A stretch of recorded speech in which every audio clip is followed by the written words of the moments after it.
Okay, hello everybody. Hope you're all well. So my name is Joe, and I'm going to be giving a quick introduction to search engine optimization, or SEO, as it's called. So maybe I'll just say that if you have any questions throughout, just write them in the chat, and then I'll see that, and then I think I'll just answer them immediately or as soon as I can. In this presentation, there will be two sort of quick quizzes where I will ask you to split up into 3 breakout rooms, solve the questions amongst yourselves, and then come back with your answers and we can discuss. So there'll be 2 of those, and then right at the end there'll be just the individual quiz as well. But anyway, let's crack on with it. Okay, so what is SEO? Right, so SEO, search engine optimization, is the practice of growing a website's traffic from organic search results, which includes things like keyword research, content creation, and link building, all of which I will discuss in this presentation. So I'll just say organic search results. These are the search results that you get in search engines when you type in a query and they appear. These contrast to paid search results, which are adverts that one would pay for and not gain through SEO means. Anyway, right, so yeah, Google is kind of what we're going to be focusing on because the statistics kind of speak for themselves.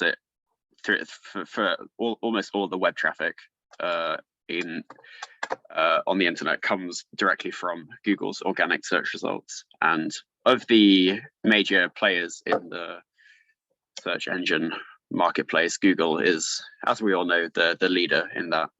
Most people use Google, not Bing. So this is what I will be discussing. It certainly pays to do SEO because there's basically a direct correlation between your position in Google search results and the amount of clicks that you get. Kind of for obvious reasons, you appear at the top, people see you, they just click. So it's worth investing in. You can pay to appear at the top of Google searches, or you can use other means such as social media to increase your traffic.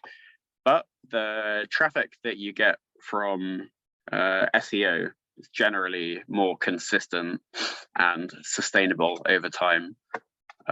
See these 2 curves here. The orange curve is internet traffic gained just from doing SEO, and it lasts. It's there for the long run, whereas obviously traffic that one would pay for with paid ads is only strong so long as you keep paying Google to show your advert. Once you stop paying, the advert goes away and nobody sees your search result. So yeah, anyway, let's maybe just discuss roughly how search engines rank results.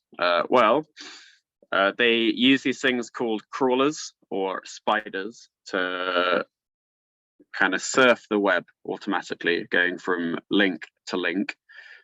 When a Google spider finds a link, it indexes it, as in it kind of judges what the content of the linking web page is and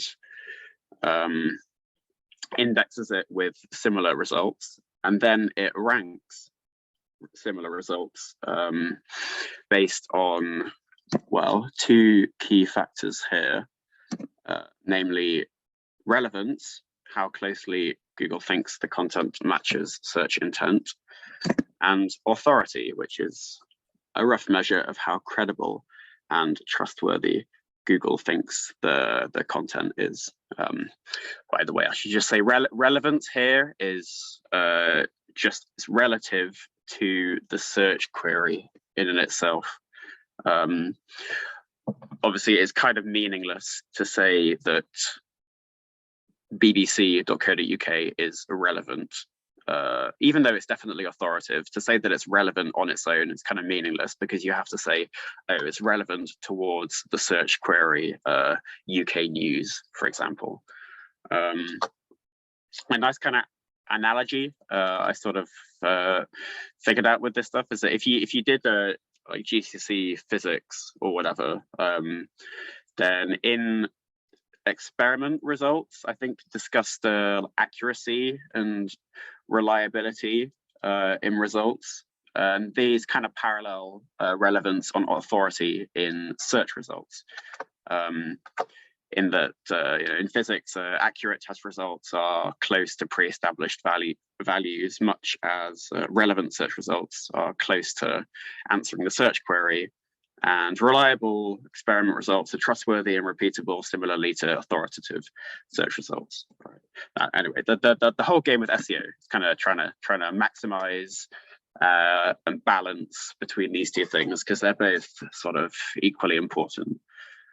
So yeah, three main areas of SEO which I discussed are keyword research, on-page SEO, and link building, all of which I will discuss. This talk is mainly focused on Google, but at the end, I will say a couple of things about Baidu as well, which is the leading search engine in China. Obviously, Google is banned there, so Baidu is what they use. Okay, so the first thing I'll talk about is keyword research. So keyword research is basically the process of understanding exactly what your target customers are searching for in Google, and so that you know what you need to rank high for. So this is kind of important because you need to know what your target customers are searching for to avoid creating content for things that nobody is searching for, if that makes sense. Like, a lot of website owners make this mistake. I have a stat here: 90% of pages actually get zero traffic from Google, which is quite remarkable. It's probably because they didn't do their keyword research. This is really important. So yeah, step one is we want to find keywords. So find things relevant to our website that people are searching for. So what you can do to do this is use something called or like an SEO tool or a keyword research tool. This guy is called Hrefs, which I think you have to pay for, but there is a free SEO tool called SEMrush, which is also very good. So if you want to find things that people are searching for, a good place to start is just like typing in what your industry is about, and then down here it gives you a bunch of ideas that people are also searching for, things that you could maybe try and rank for as well. Questions are also kind of nice to rank for as well. If you're somebody who has a lot of pages on your website having just consumer information, then you definitely want to be ranking for questions like these as well, because Google is going to really prioritize your information pages for this end. So yeah, you want to find keywords and check the traffic potential of each of these keywords, and also the ranking difficulty as well. So these are kind of two things that you want to balance. Maybe over here on the left, this is Ahrefs' measure of how hard it is to rank for this particular keyword. To be for vegan protein powder, gives it a rank out of 100. So as you see, 47 is kind of hard. And another thing to look at is the traffic potential, which is on the right over here. This is the estimated number of website visits you will get. Sorry, no, the number of website visits you will get per month if you rank well for this keyword. So like, what you kind of want to do is balance between these two things. Like, obviously, a high traffic potential keyword is going to be hard to rank for, just because if it's high traffic, lots of people are going to be trying to rank for it. So there's going to be more competition. And on the other end of it, a low traffic keyword is probably a bit easier to rank for as well.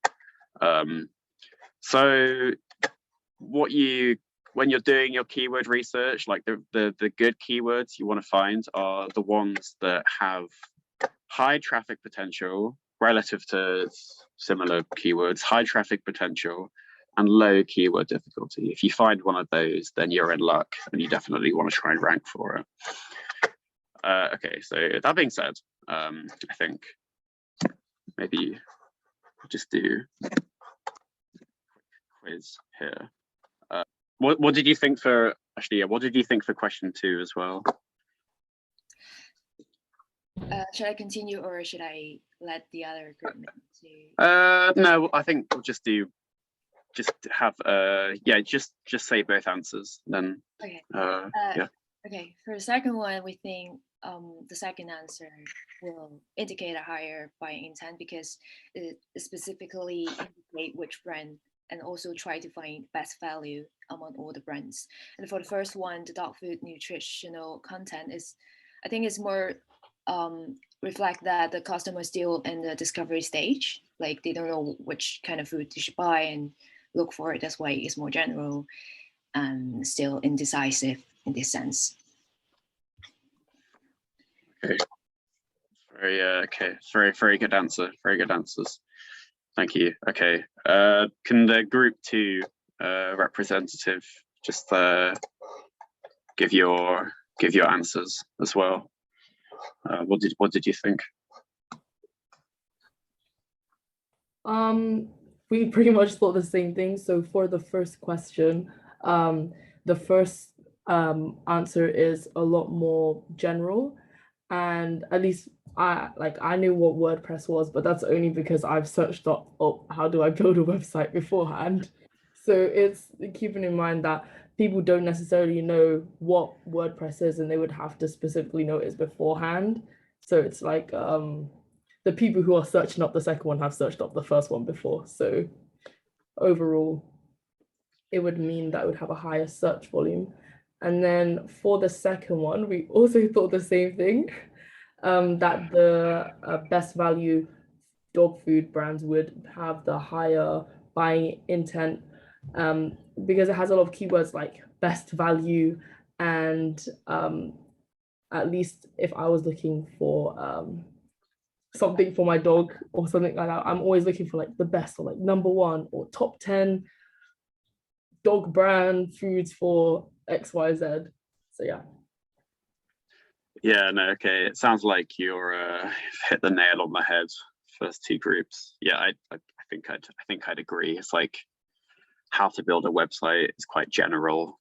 It's probably people that don't really know much about website design just go onto Google, type that in. It's going to kind of attract a more of a mass market, you could say.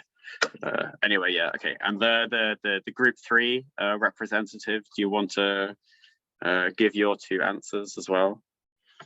We got the same answers as group 1 and group 2. And for first one, causing how to build a website is more simply than the WordPress guide, and it shows people are maybe some degree of don't really know how to build a website. So if people know how to build a website, they were just going to any academic or stuff like the website. They just going to not searching. And for question 2, we got the same ideas with group 1 and group 2. Yeah. Okay, very good. Okay, maybe I need to make this quick quiz a bit harder then. I don't know. Right, anyway, okay, right. I'll just get the answers here. So yeah, here's this is SEMrush, by the way. The last SEO tool I showed was Ahrefs, but I mentioned SEMrush. This is SEMrush. Just quite nice because it's free. You get 10 searches a day, I think, which isn't that much, but it's free. So what can you ask for? But anyway, yeah. So for how to build a website, yeah, we've got nearly 25K searches per month. And for the next one, for WordPress guys, only 3.3K. So yeah, you guys are quite right. It's like how to build a website is got more like mass market appeal as a keyword because it's attracting people that might not even know what WordPress is. Whereas if you know what WordPress is and you're typing in WordPress guide, kind of implies that you already know a thing or two about sort of websites and the key trends in website design, and you're already kind of narrowing down the group of people that are going to be searching for it. One thing to note here is that the keyword difficulties here, I guess they are both quite high, which is sad, but how to build a website does have quite a higher difficulty than WordPress as well, and that kind of reflects the global volume though. Although I guess interesting, like the how to build a website, the increase in volume is quite a lot more than the increase in keyword difficulty. So maybe that would kind of imply that if you're like a website building company, that how to build a website might be the better keyword to go for in this situation. But yeah, for the second question, yeah, you guys were spot on. It's the best value dog food brands. My answer here is that because the searcher is looking for economical food options for their dog, and it kind of sounds like they're ready to make a purchase, whereas people searching for dog food nutritional content more like looking for information and not yet ready to buy. Okay, splendid. Right, let's move on. I'm going to be talking about on-page SEO, which is basically optimizing your websites for ranking high in Google. Oh dear. Okay, that's better. Sorry about that. Okay, so this kind of starts with keyword research. So keyword research, you figure out what your searchers are looking for. Once you've done that, you need to create relevant content on your website to attract them. You also need to, this is also for like optimizing your web pages generally, like maybe on a more technical level as well, to make them rank higher. So really important thing to do is to match search intent. If you don't create content that people are looking for, then as I said, the chances of ranking are pretty low. And so yeah, aligning with your content with search intent is really important. So you can do a bit of research to kind of figure out sort of the intricacies of what people are looking for when they search. Easy way to do this is just to go on Google. Maybe like if we do something to do with computing, if we're like a computing company or whatever, then we see here that if you just type in laptops into Google, then all the results are like e-commerce websites like Argos, Currys, Laptops Direct, etc. Whereas for the keyword best laptops, like all the results are reviews and lists, that kind of stuff. So kind of indicates that like people that search for laptops gonna be more like in buying mode. People searching for best laptops kind of more in learning and researching mode. And so if we want to rank for the keyword best laptops, we should probably make sort of reviews and lists to like attract this kind of traffic here. But yeah, keywords, sort of like obvious thing you can do is to have your keywords in your website like a lot. You don't want to overdo it, because back in the day, this is what people did to rank high on Google. They just spam the keyword all over their websites. Google sort of figured out that this just leads to really spammy rubbish pages ranking high on Google. So they will penalize you if you keyword spam, if you use it too much. But you can be you can be precise with your keyword placement in order to rank high. So obviously the most important place to put the keyword would be in the title tag. The title tag is the title of the search result. It's not necessarily the title of the web page, but the title of the search result when people type it into Google and see that it's the thing that they click on. So that's the most important place to put the keyword, mainly because it's what searchers will see. But also having it in the URL as well. Like, I think Google does pay attention to the content of the URL. So a keyword in the URL makes it clear to Google what your website is about. Another tip I found is to have it in the first 100 words of your page several times, and that indicates to Google that your content is relevant to the particular keyword. Google says as much as well. It's like they say the basic signal of relevancy is that the web page contains the same keywords as the search query.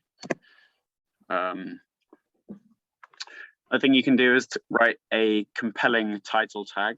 So the title tag, that's the thing that you click on in search results. And it's really important to make it as compelling as possible because it's the thing that searchers see.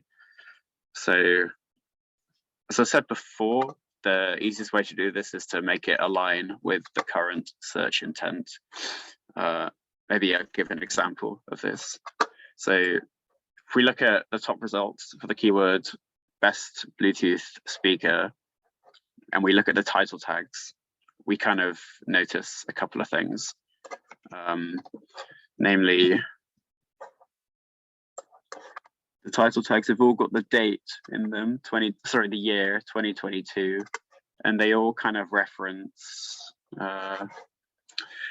portability or being a wireless or stuff like that.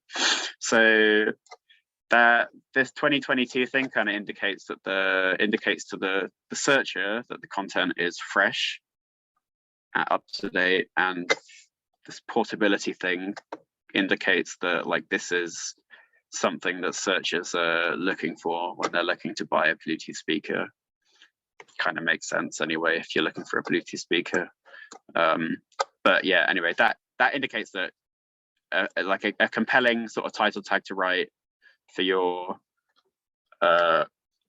one of your blog posts would be like best Bluetooth speakers 2022 top picks for portability, because then you hit on both of these things, both of these like key trends that we see in the top results on Google. Another important thing, actually this is really important, is to make sure that the title tag is under 60 characters. The reason for this is that Google has a character, well, sort of like a character limit on title tags, in the tags over 60 characters generally get like chopped off at the end and you don't see the whole thing. So this looks a bit rubbish, and it's also kind of bad because you lose information that you might want to convey to the searcher as well. Like, for example, if we look at these two here, the one on top, they're doing it well because it's under 60 characters and it's not chopped off, whereas the one on the bottom, you see this ellipse here, they made their title tag over 60 characters. So whatever they were trying to tell the searcher here just gets lost. It's kind of tragic. Another thing that you can do to help your on-page SEO is to optimize your images as well. Images can rank, well, images rank on Google, right? Google Images. If your website has images on it, then it can rank in Google Images for these images and send traffic to your website. This is actually quite a good way of getting traffic. I think people focus maybe a bit too much on the front page of Google, but I don't know, it's like 15-20% of traffic like actually comes from Google Images anyway. So it's a good thing to kind of look look at. There are a couple of things you can do to the images on your website to optimize them for this task. So the first, well, I guess it's sort of two things here really. First, the two things you can do is to name them well and to use descriptive alt text. So when I say name, that's just like the file name there. And alt text, I don't know if you're familiar with alt text, but it's like whenever you're loading a website and it's got images on it, and for whatever reason the images fail to load, say you had a connection outage midway through the loading, whatever, then you might see alt text instead, which kind of appears in the same location on the web page as the image, but it just kind of describes what the image is instead. So you can use these two things to tell Google what their image is about. Like Google doesn't have eyes, can't really, doesn't really understand too well what an image is, at least not at the moment anyway. It kind of relies on file names and alt text to index images appropriately and rank them based on relevance. Oh yeah, and also it's like if you have visually impaired users of Google, if they have like a screen reader, then and the screen and they load up a website with an image on it, then they hear the image alt text to describe the website. So, you know, for visually impaired users, if you want their business as well, you kind of want them to know what your images are about. So yeah, alt text is the thing to do there. For the purposes of loading time, smooth websites, make sure that you compress your images. Don't want to have them being 2 megabytes or whatever. That's too large for an image on a website. That's going to take too long to load. If a website takes too long to load, like A, Google's going to punish it in search rankings. B, the user might just click away because they don't want to wait, which is kind of fair enough. You can use this thing called Short Pixel here. That's free to compress websites. And also make sure that you like scale them appropriately as well. This is maybe a bit more advanced, but the goal here is to have your images display on the screen that people are looking at them on. You want them to appear in exactly the same resolution which they appear, if that makes sense. Like if you have an image on your website, then in order to make it display on the screen, the user's browser has to rescale that image to make it fit. And that takes a bit of time. So if you can kind of factor that into your web design, have images like display at exactly the right resolution that they will appear at, then the user's browser doesn't have to do that, and that will make your web pages load a bit quicker. Because this kind of depends on, of course, on what device your users are looking at your web page on. It's quite advanced, but I guess a sure bet is that like pretty much all desktops have the 1920 by 1080p resolution. So at least for desktop users, you know what resolution it's going to appear at, and so scale it appropriately for that. And then for mobile users, it's probably a bit more difficult because people have different mobile phones. But still, like if you're advanced, then this is something that you can look at to make your images load faster. The last thing I'll mention here is the meta description is also quite important. The meta description is the text that appears underneath the title tag in the search result. And it's really important to put keywords in this meta description. Not least because it increases your relevance in the search algorithm, like any other keyword placement, but also keywords here appear in bold, which is kind of eye-catching to the user, and it definitely matters if your search result is going to appear next to lots of other search results as well that are perhaps showing similar web pages to you. This is a really good way to stand out. Yes, they are all in bold. So yeah, this is for MEB's website, and if you type in marketing in China on Google, then it will make these guys go in bold. You don't have to fill out the meta description. If you don't fill it out, then Google will take a snippet from your website that it thinks is a good indicator of your website's content and then use that instead. But obviously, you know your content better than Google does, and so you know what is going to be the best short description of your content, like just because you made the content, basically. So yeah, this is what Google says anyway. So if you want to rank well, doing what Google says is never a bad shout.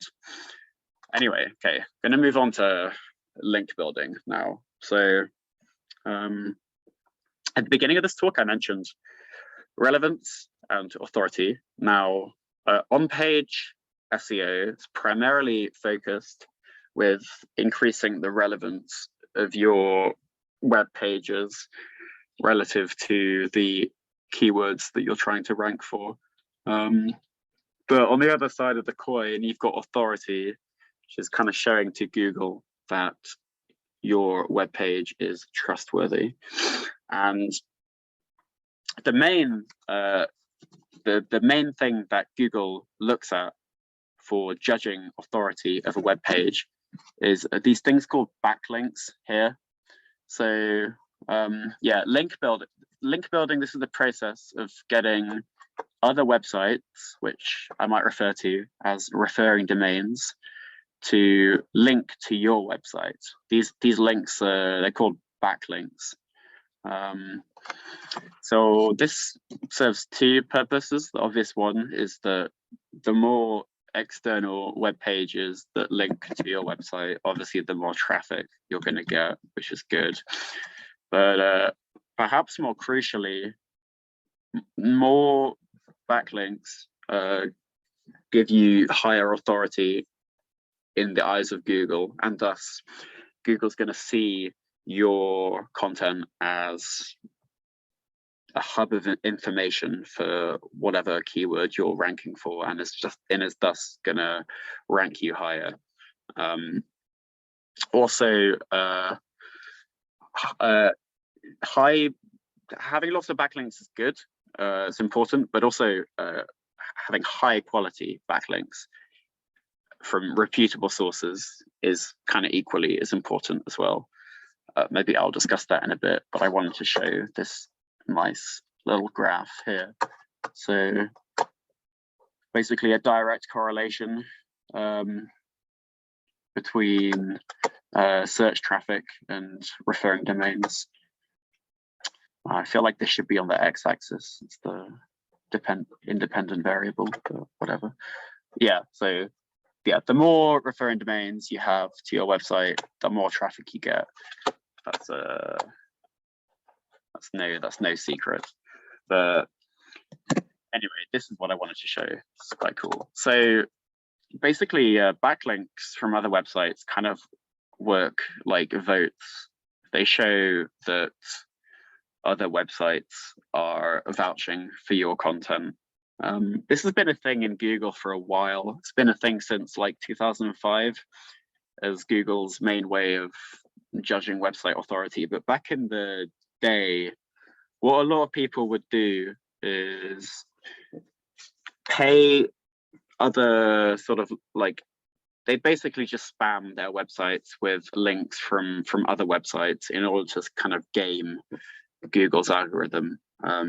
They'd get links that they pay for from junk websites with absolutely no authority, and they just pay for hundreds and hundreds of links to increase their own authority. And this had the problem, this caused the problem of spammy, low quality websites ranking really high on Google and pushing the higher quality, more authoritative websites out of search rankings, which is not what they wanted at all. So Google, to fix this, kind of came up with the idea of making the backlink a sort of transferable thing, in that if you have a backlink from a website and that website has a lot of backlinks to it, then they kind of count as linking to your website as well. This is kind of illustrated by this neat little diagram, or just little graphic on the left here. And that this, wait, I forgot the laser pointer. Okay, I don't know if you can see this laser pointer. I hope you can. But this website here, it's got a link from this authoritative website, and it's authoritative because it has 3 other websites linking to it. So these 3 websites kind of give 3 votes to this website, which gives 3 votes to your website, which is a strong link. Whereas on the other hand, this linking domain, referring domain, only has 1 website linking to it, and so that only really counts as 1 website linking to your website here, resulting in a weaker backlink. So the quality of your backlinks is really just as important as the sheer number of them. Yeah, like for example, if you get a link from The Guardian or any other broadsheet news source, a lot of people link to The Guardian. And so if you get a link from The Guardian, it counts as like 10,000 times the number of links. It's really, really strong. And it really helps in your ranking on Google. Whereas if you have a link from linkdirectory.com, like nobody links to linkdirectory.com. And so 1 link from them does not really count for anything at all.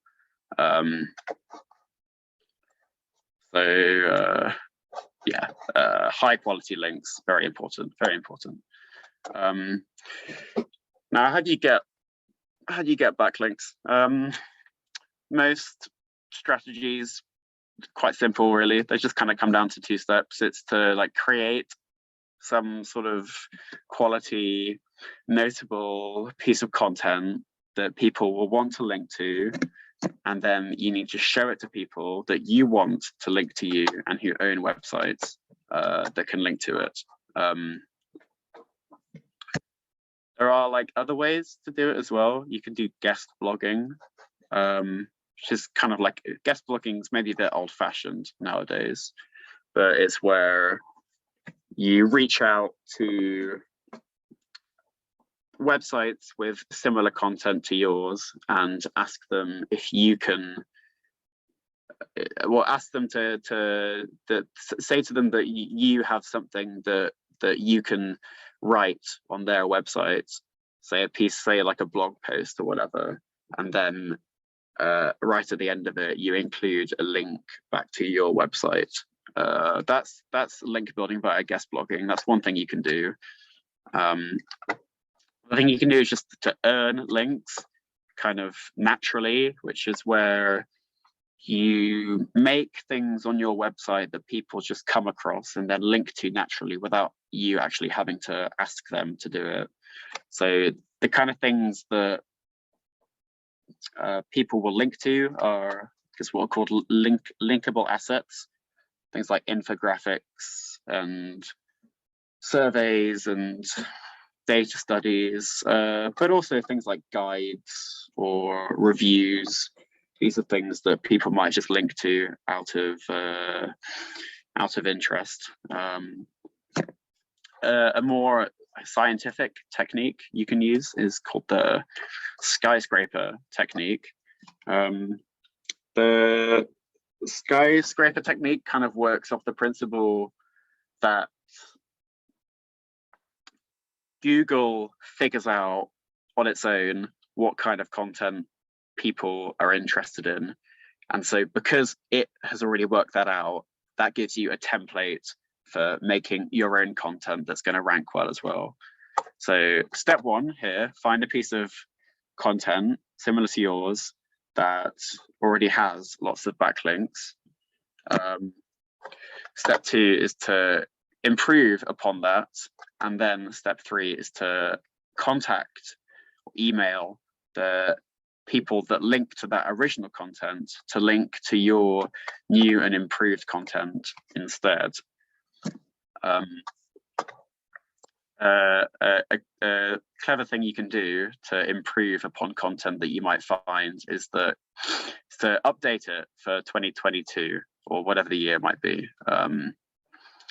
Like a lot of the content on the website might be years out of date, and if you can find that and then write a updated, fresh version for the current year, reach out to the referring domains to the original content, and then say something like, you know, I've added a couple of, I've improved upon this. I've added a couple of things to it to make it relevant to the recent developments that we're seeing in the market in 2022. This kind of just gives you a really easy in when contacting the referring domains, and it's going to mean that they're going to be more likely to link to you. So, like for example, for the search, what is Baidu? The top search is Wikipedia, kind of not surprisingly, which is obviously going to be super hard to surpass. But the second top ranking search is this thing called this list from the Search Engine Journal, which is a SEO publication. So if we look into that, this is the title of it, and what we see is that it was published last year. So what we could do is write a similar content, maybe like top 20 unknown facts about Baidu, brackets, updated 2022. Make that piece of content, and then with this original web page, pull up a SEO tool like a SEMrush here. You want to type in or copy in the URL, switch this to exact URL, search for it, and then click on the backlinks analytics page here to bring up a list of all the backlinks for this website. Here's the list. Maybe you want to filter them by their rating. This is AS is the SEMrush's rating of authority. This will bring up the highest authority websites which link to the original website. Then you just reach out to those websites. Say you reach out to Telegraph or home.blog or whatever and say, oh yeah, I see you're linking to this guide to Baidu. I've updated it for 2022. Would you be interested in linking to that instead? This is like a surefire way of getting like high quality backlinks, not just lots of backlinks, but like high authority backlinks as well. One last thing I will say about backlinks is that, or authority generally, is that authority is not necessarily the same as credibility or trustworthiness. That makes sense. So like authoritative websites, not necessarily credible sources of information, and credible websites are not necessarily going to be authoritative. Kind of reason for this is that like authority is only really a measure of backlink quality and quantity. It doesn't really take into account the content of the web pages. This is like Google doesn't know what is a credible piece of information because it's just a machine. All it can do is just use tools to kind of figure it out, to approximate to have some sort of rough idea of credibility that it uses to rank web pages on, and that rough idea is backlink quantity and backlink quality. For example, like if you look at back in SEMrush, if you look at the authority scores for the New York Times and the Daily Mail, they're pretty similar, 88, 86. In terms of, like, in Google's eyes, these are like both sort of equally authoritative websites, even though you know, the New York Times is arguably a much more credible source of information than the Daily Mail. I mean, not least the New York Times, this is a broadsheet publication. The Daily Mail is a tabloid publication. So yeah, Google doesn't really take this kind of stuff into account. But anyway, right, let's have another breakout room quick quiz. So here are 3 health websites. What I want you to do in your groups is decide which of these websites is the most authoritative, and also why as well. So, okay, I'll give you like 2 to 3 minutes to discuss that, and then when you come back, we can figure it out, and I will reveal the answers. Okay, bye-bye, Nazareth. Nice to have you with us. The rest of the recording will be available though.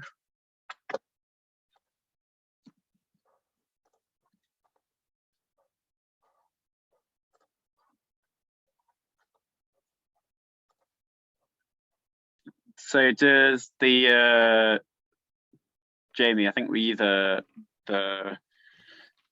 representative for group 1, which one did you think was the most authoritative of these 3 websites? Well, actually, we discussed about it, but we're not really sure. I think it's NHS because it's an official government-owned organization.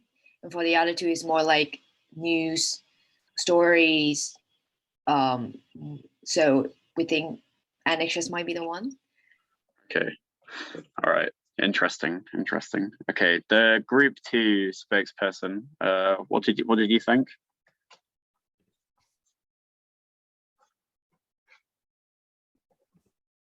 We got the same ideas. We just pick NHS because it's more official, more authoritative website. So it's more trustworthy. Yeah. Okay, sure.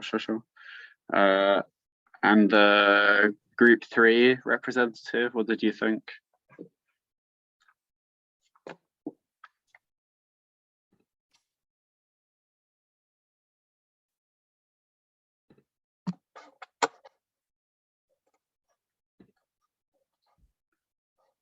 Group 3, you can write it in the chat if you would prefer, I don't mind.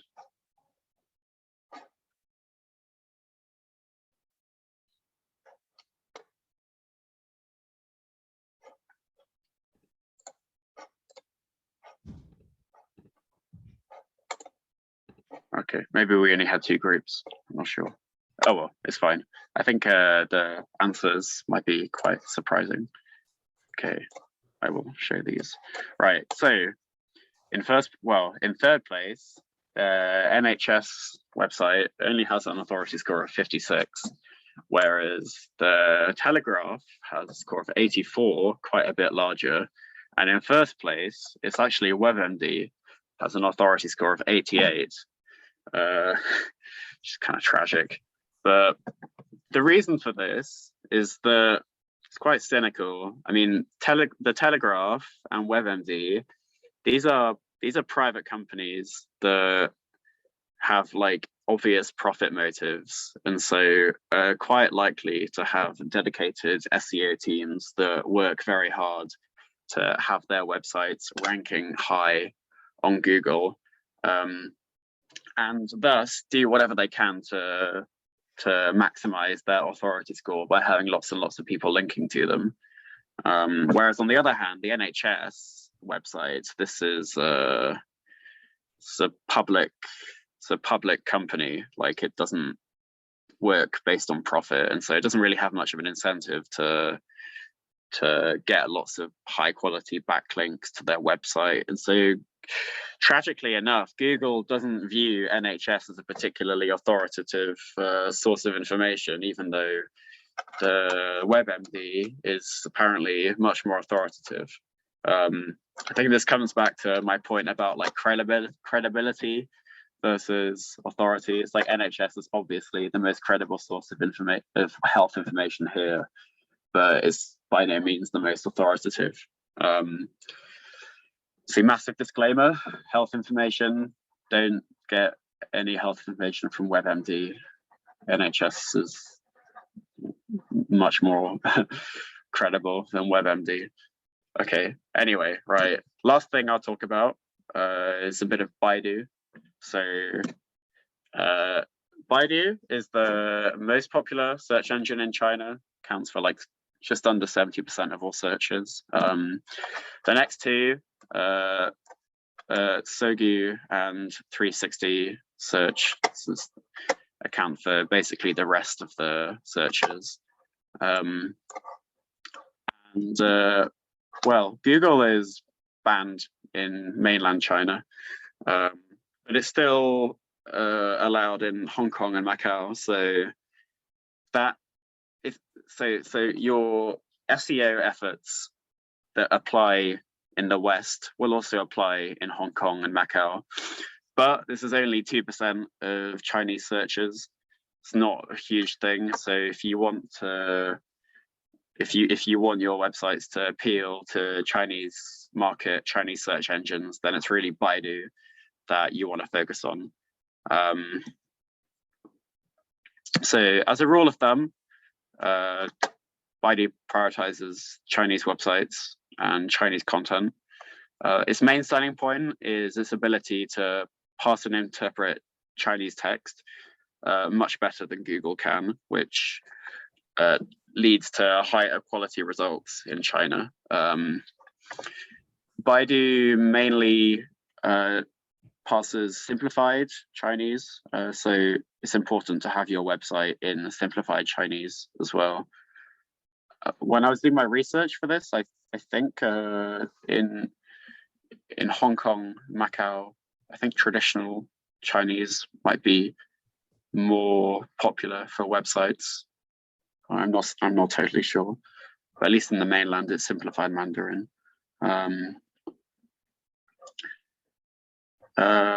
Using a .cn domain indicates to Baidu that your website is Chinese as well, which is going to make it rank higher, definitely better than .com here. As an example, .cn. You can use GoDaddy to purchase cheap domains. If you have your website and then you just want the .cn domain instead, you can find it on GoDaddy, for example. And it really helps to have a China-based web host as well. Baidu favors websites hosted on Chinese servers. And also, like, you know, China's a huge country. It's far away from Europe. And so if your website's hosted on a German server, it's just going to take a long time to load in China, which is going to be punished in the algorithm, but also going to lead to a higher chance of just users being like, I've had enough, and then clicking away.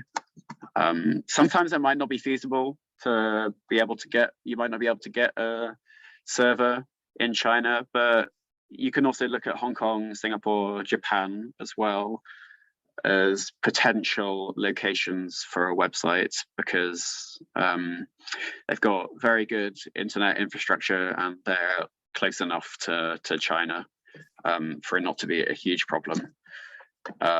This applies to this kind of philosophy applies to like backlinks as well, in that links from high ranking and authoritative Chinese websites much more important than links from English websites, because Baidu mainly focuses on Chinese websites over over Western ones. It's a bit different to the internet in China, is that the government controls it, in that like a lot of like foreign websites blocked by the, I think it's called like the Great Firewall of China or something. So the big one I mentioned, Google, is blocked, Wikipedia is blocked, all the Western media sources are blocked, social media platforms like Facebook, YouTube, Reddit, Twitter, etc. are blocked, except for LinkedIn. LinkedIn is allowed. So if your company has a big presence on LinkedIn, that's not a huge problem if you want to market in China as well. You can use this website called Great Fire to see whether websites that you might be linking to or getting links from are blocked in China. Just try it with BBC. It's 100% blocked, sadly. This kind of like control like also influences what content ranks well on Baidu as well, because kind of it sort of like prioritizes sort of safe websites and punishes controversial websites. So websites that like don't create scandals get bonus points, whereas those websites that break censorship laws, criticize government or whatever, these are going to be penalized by the algorithm.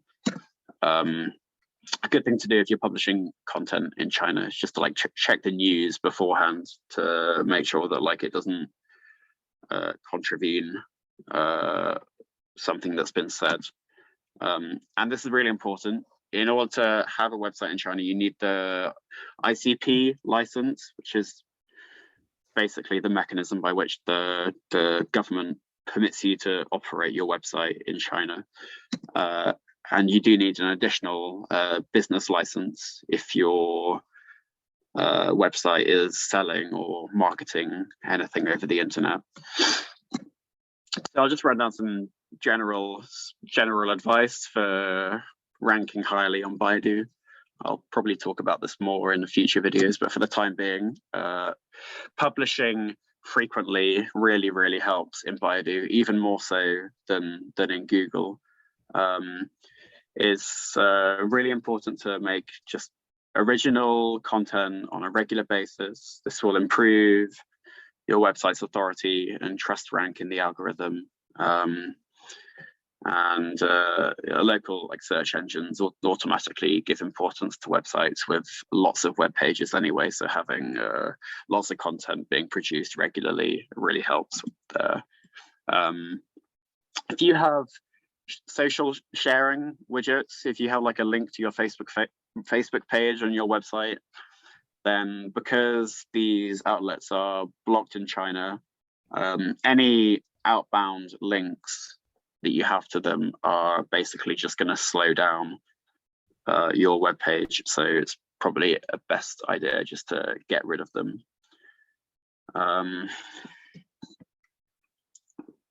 Java, like Baidu's web crawlers, not quite as good as the Google web crawlers. They kind of get a bit lost when they encounter JavaScript and don't really crawl it. So if you have an internal link inside JavaScript on your web page, then the Baidu spider is probably just like not going to deal with it. So it's really important to make sure that any internal links are outside of JavaScript and just in basic HTML if you want the Baidu web crawlers to crawl your whole website. And for backlinks, it seems that links from reputable sites kind of carry just as much weight as links from less reputable sites. And so for backlinks, quantity matters a bit more over quality. So it's not really for improving your website authority, it's not super necessary to spend lots of time befriending high quality Chinese websites in the hope that they might link to you. It's more just about getting as many links as you can. One of the reasons for this is that Baidu kind of lags behind Google in determining link quality. It's a bit more susceptible to link spam. Okay, well, thank you for listening. I think now I will just do a quick quiz. I'm sure you're all eager to get away. So this one, I think we'll just do individually. So I will do question, and then if you either say your answer over microphone, or if you want, you can just type it into the chat as well. I think I have like 7 questions here. So anyway, right, question 1. Would it be possible if you could just quickly go back to the slide before I just had the last bit to write? Thank you. I'll just take it. This one? Yeah, go for it. Go for it. That's it. It's all right. It's all right.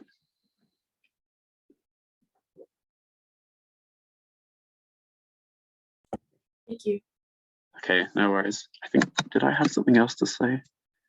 Oh, no, I didn't. Cool. Okay, right. Anyway, question 1.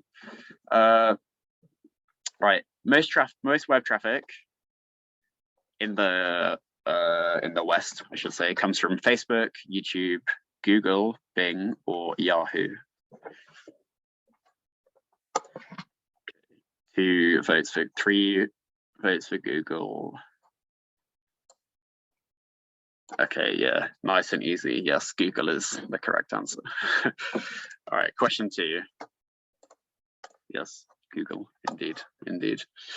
Like 60%, whatever the figure was. Okay, all right, true or false? Okay, keyword research is a means of understanding the kind of things your potential customers are searching for.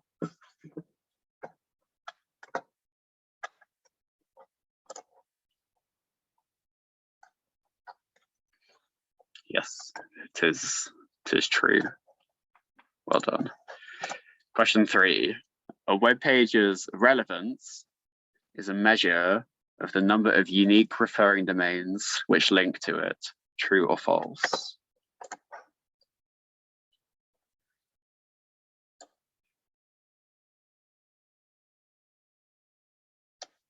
Okay, yeah, a unanimous vote for false. Very good, very good. True or false? A website's authority is authority is a measure of its quality and its credibility.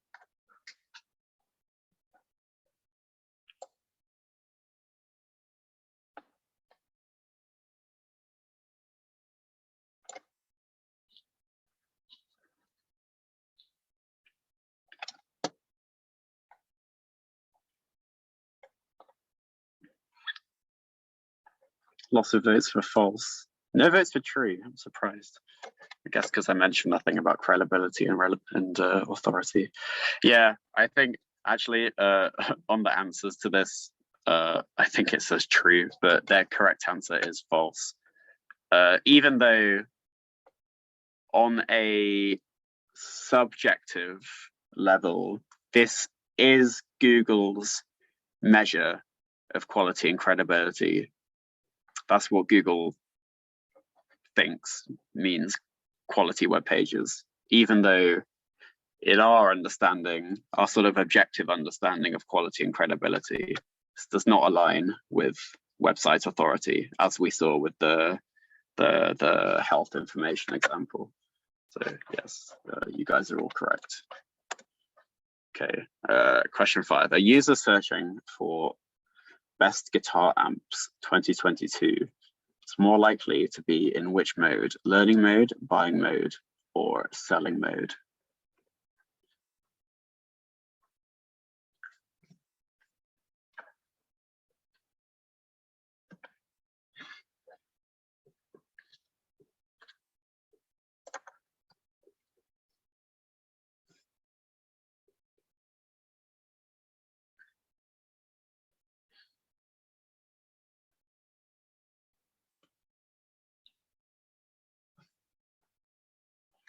Okay, yeah, it looks like we're split between buying mode and learning mode.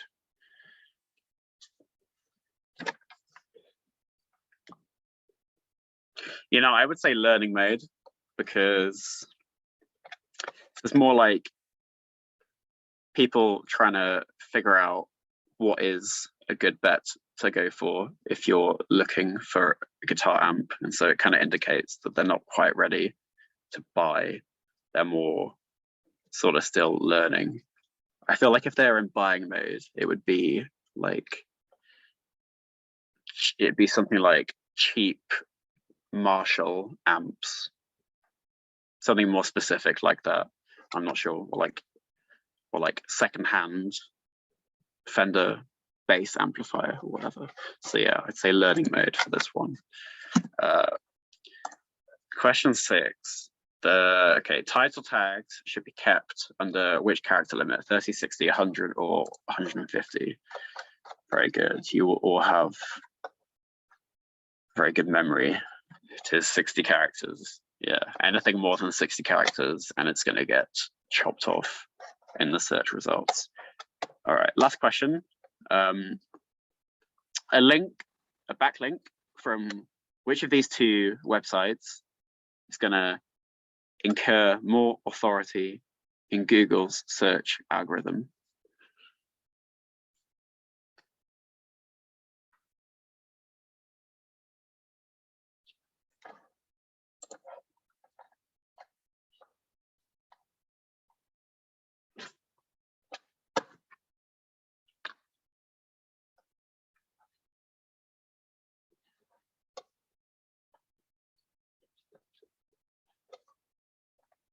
Okay, lots of votes for Wikipedia. Wow.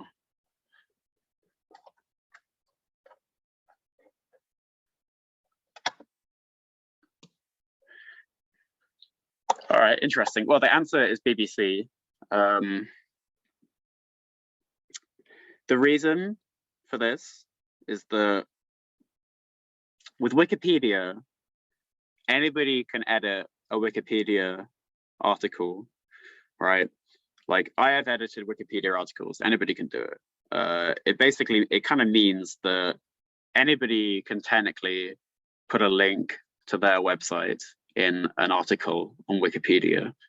And so Google sees these links as like not being very strong at all. Perhaps this question is a little bit unfair, because you would kind of assume that like a lot of people would link to Wikipedia as well, because it's a great source of information. But no, actually, it's very low authority. A link from Wikipedia, even though Wikipedia itself is high authority, a link is very low authority. Whereas on the other hand, BBC is, I mean, in the UK, it's probably as good as you're going to get, because like so many people link to the BBC's website, and so a link from the BBC is going to give lots of authority. In fact, like links from, if you go onto a BBC article, it's quite striking, like the lack of backlinks, sorry, the lack of outbound links that they have. Even if you go onto another broadsheet like the Telegraph or the Guardian, like there's a lot of, you just go onto like an article on one of their websites, they link to a lot of stuff, whereas like the BBC is just like, it's really hard to get a link from the BBC. That's what I'm trying to say. Another reason why this question is a bit unfair, I'm very sorry, is because I haven't told you what do follow and no follow links are. I promise I will get to this in the link building webinar. But basically, some backlinks have this HTML attribute called no follow, which tells Google to not convey any authority to the website that it's linking to. And all outbound links on Wikipedia are automatically no follow links, meaning that if you get a link from Wikipedia, it gives you absolutely zero authority in Google. Okay. So that's another reason why it's kind of worthless getting a link from Wikipedia. We'll get to that in 2 sessions time, so don't you worry. But anyway, right, I know this has been a long one. I did run over a bit, but thank you all for paying attention, and thank you for your attention.